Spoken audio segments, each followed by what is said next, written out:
guys, Blair with Hawkeye Ordnance. Today we're going to talk about 3-gun shotgun mods. What I'll do here real quick is I'll show you some of the mods that I've done on my own personal M1. It's an older HK model. I've done a lot of improvements too over the years. We'll go over a couple of those, and then Mark with Hawkeye Ordnance just got a late model M1. So we'll show you, we're going to do that, and we're going to build him a race gun today. So, first off, this is my old beater M1 that I've had for probably 5 years.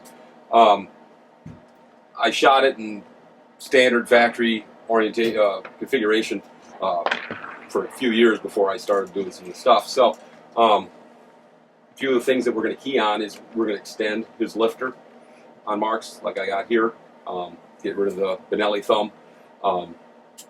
Really speeds up your reloads. We're going to port load area and polish that. We'll probably do a little bit of trigger work. We're just going to stone this here and make things a little bit smoother, take some of the slack out of it. We're going to install our BFB Mark II oversized bolt carrier release button and put an oversized charging handle in there, and we'll get that thing ready to rock and roll on the range. So that's what mine looks like. Mark's is sitting here in pieces. So we'll go over what stock configuration looks like. So it's your plain Jane Benelli M1. It's a late model. It's not an HK. So we'll have to do some extra mods to this to make it do what we want it to do. But this is a standard everything across the entire gun. So we're going to take our fire control group out of here. We'll remove our lifter. We're going to cut the pickle fork out of here, essentially, and we will weld an extension on here, and then we'll grind and fit it to the dimensions inside the load port here. Then we're going to go through and we'll polish it just to a mirror finish. Get them shells to fly in there. Then the other step we'll have to do with his, we want to ghost load this. The late model M1s were real similar to your M2s. So what you have is there's a little detent machined into the bottom of your bolt carrier, and that prevents you from doing a ghost load. Ghost load obviously being an extra cartridge on your carrier. So we're going to weld that in. We'll weld that in. We'll machine it off flush. That will allow him to put that extra load in. So we'll do a tube that has a capacity of 8. We'll have one extra round on top of the carrier, give us our division capacity of 9. So we have a standard trigger. You know, it's kind of not creepy, but they're not super smooth. So we're going to clean that up. We'll take any slop out of it. We'll sear stone the sear so it's nice and smooth and even, crisp pull. Obviously, you don't want a 2-pound trigger in a shotgun, but we'll clean it up so it feels nice when you pull the trigger. But anyway, break it down. We're going to clean it all up, make sure, give it a general inspection, basically. Everything looks okay. This is a used gun, slightly used, but used nonetheless. So we just want to make sure everything looks good.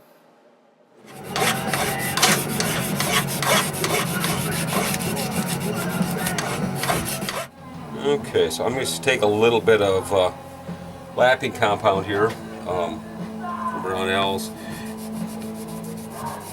And you probably don't need it, but I'm kind of a nut about things fitting nicely and operating smoothly, so since I already had to do a little TIG welding on the bottom of this bolt carrier to fill in here to get rid of the denial there for the ghost load, I take a file across after I get done machining to clean everything up, but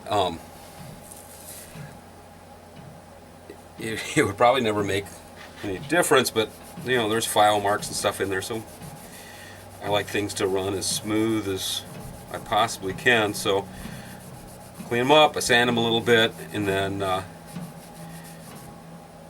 buff it out a little bit with some lapping compound, make sure that all the burrs are gone, and it should glide very nicely inside the receiver.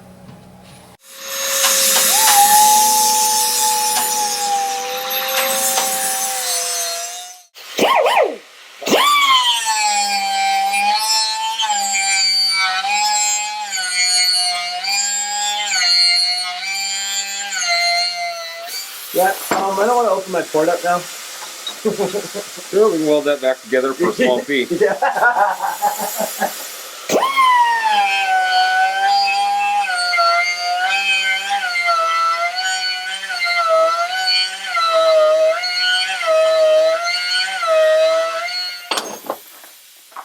Shit, I didn't grab everything I needed. You need to go get something? No, I need to.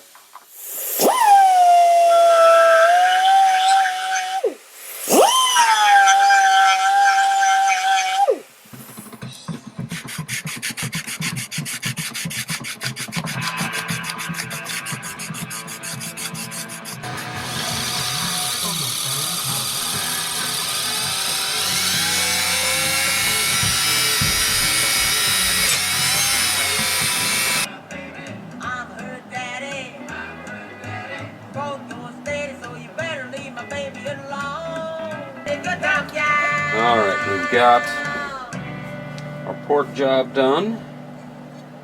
I've drilled and tapped the bolt carrier release to accept our BFB Mark II oversized button. Now comes the job of sticking this back in. So what we have is there's a pin that traverses through the receiver to hold your release in place. So we're just going to pop that back in.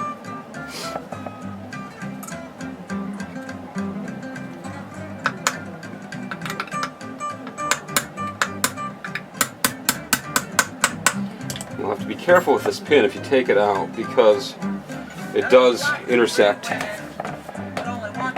your races here that the bolt carrier group rides in, so you got to have it low enough that it doesn't interfere with that operation.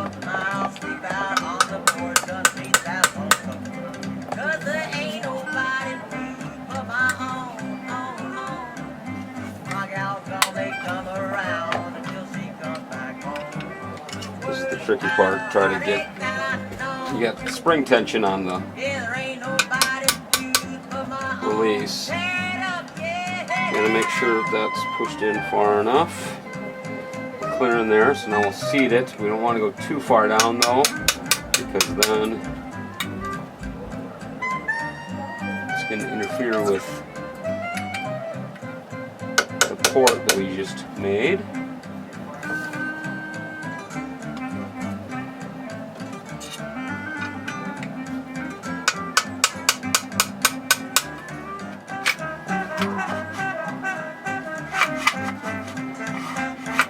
Good to go.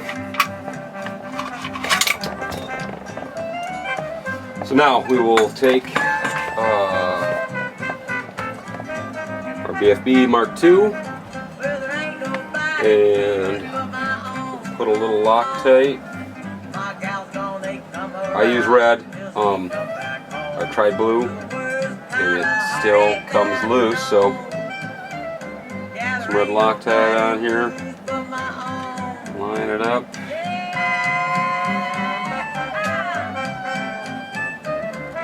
These are fresh cut threads, so they might be a little bit of a pain in the ass to get this thing to start time with the threads correctly.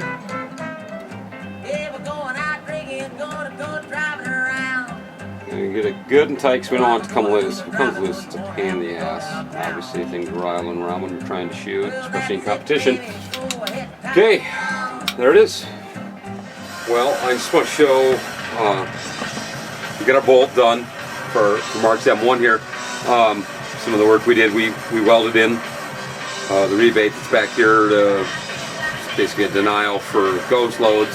So, welded that in, machined it off. We also extended our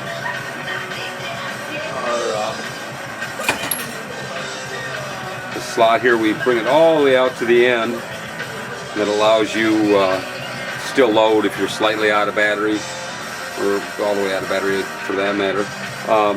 We polished this all up, and ready to go. We're gonna put it back in the gun. We got our lifter welded up, ready to go.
Okay, got our fire control group put back together. As you can see, we've got our extension welded on, fitted to the gun, polished up. We'll throw it in and should be ready to rock.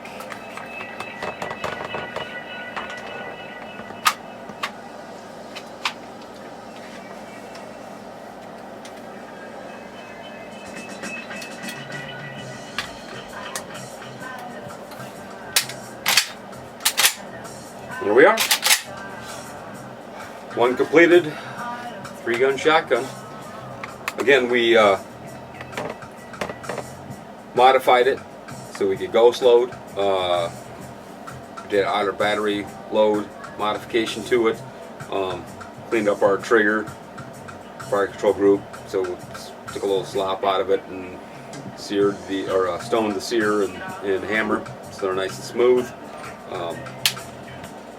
Added our patented Hawkeye Ordnance BFB Mark II oversized bulk carrier release, ported the load area, and extended our lifter. Things should run like a champ now.